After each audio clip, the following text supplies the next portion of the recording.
This is called classic Daniell galvanic cell made up of a zinc in zinc sulfate solution and copper in copper sulfate solution. Setup is like that. The left beaker contains zinc electrode in a zinc sulfate solution, which is called anode, and right beakers contain copper electrode in copper sulfate solution, which is called cathode. The two solutions are connected by a salt bridge. The metals are connected by a wire and voltmeter. In this cell, two reactions take place: oxidation and reduction. Oxidation at the zinc electrode anode, where zinc atom loses electron and enters the solution as a zinc ion.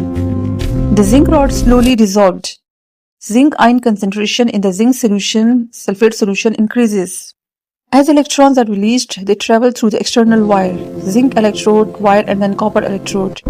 The flow of electrons produce electric current. The second reaction, which is reduction, takes place at copper electrode. Copper ions from copper sulfate gain electron and deposit as a copper metal on the copper electrode. The copper electrode gains mass.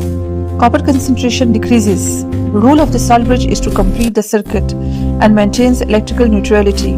Anions from the salt bridge move towards the zinc half cell, where zinc ions are accumulating, and cations from the salt bridge move towards the copper half cell, where copper ions are being consumed.